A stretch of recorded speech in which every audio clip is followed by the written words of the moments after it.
Welcome to Scrum Masters Elite_UK, a place that shares the true spirit of elite sport, not just about winning, but about confrontation, challenge, and mental toughness. Subscribe to the channel to join us on this journey, listening to Brad Thorn share about his playing career.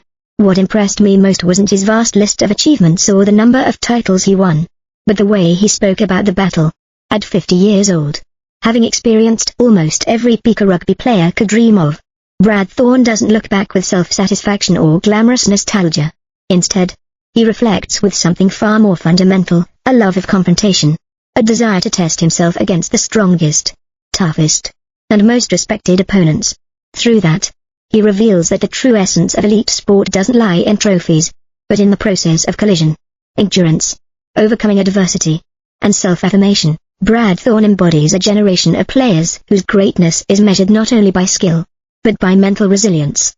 His success in both rugby league and rugby union, two forms of the game that demand different mindsets, physical attributes, and approaches, speaks to his extraordinary adaptability. What's striking, though, is that despite countless matches at every level, he consistently highlights the most intense personal and collective battles, state of origin and clashes with the Springboks on South African soil. This shows that in the mind of a true legend, the value of a match doesn't lie in whether it's easy to win, but in whether it forces you to stand tall, face it head-on, and refuse to shy away. When Thorn says he wanted to be the best player every time he faced the Bulls in a Crusaders jersey, I don't sense arrogance, I sense responsibility. Responsibility to himself, to his teammates, and to the challenge in front of him. The more experience a person gains, the more clearly they understand their limits, and the more they realize that moving forward is the only way to avoid falling behind. The mindset of moving forward and overcoming the challenge that Thorn describes reflects a powerful life philosophy. Maturity doesn't mean safety, it means accepting heavier collisions and greater pressure. The comparison Thorn makes between state of origin in rugby league and test matches against the Springboks in rugby union shows that he sees sport as a system of values, not just a game. State of origin brings together the very best players, where regional pride, personal identity, and collective honor intertwine. Loftus Versfeld and Ellis Park, stadiums set on the South African highveld, are not just venues, but symbols of a total challenge, physical endurance strained by altitude, mental strength tested by ferocious crowds, and willpower pushed to the limit by an opponent that never yields. One detail that really made me reflect was Thorn's mention of the haka. For many teams, the haka is often viewed as a psychological advantage for the All Blacks, sometimes even as a form of intimidation. But not for the Springboks. Thorn's assertion that you'll never hear South African players complain about the haka highlights the special relationship between these two rugby cultures. It's not fear or blind hostility, but mutual recognition between equals. Only when you truly respect your opponent do you stop searching for excuses to justify defeat. Through Thorn's words, New Zealand and South Africa emerge as nations programmed to live with rugby. The humorous image of children being implanted with a chip at birth carries a deeper truth. Rugby isn't just a sport, it's a cultural identity. In New Zealand, eyes are fixed southward toward South Africa. In South Africa, they look eastward, where the All Blacks exist as a benchmark.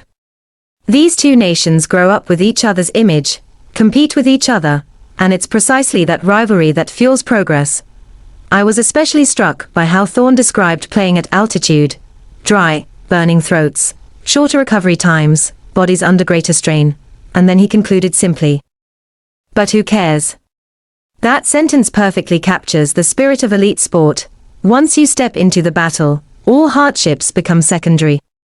What matters isn't favorable or unfavorable conditions, but that both teams understand they will give absolutely everything they have. His final comparison to the UFC is equally thought-provoking. When time is almost up, complex tactics are stripped away, leaving only fighting instinct, survival will, and the refusal to quit. Thorn admits he carried that exact mindset whenever he faced the Springboks.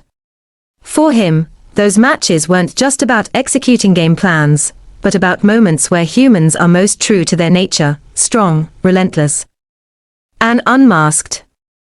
From all of Brad Thorn's reflections, I sense a very solid sporting spirit, No embellishment, no avoidance, no excuses.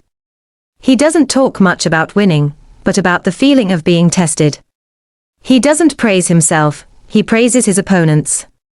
And that's precisely what gives his words weight. In an era where sport is increasingly commercialized, perspectives like these remind us that the core of competition remains an honest confrontation between human beings.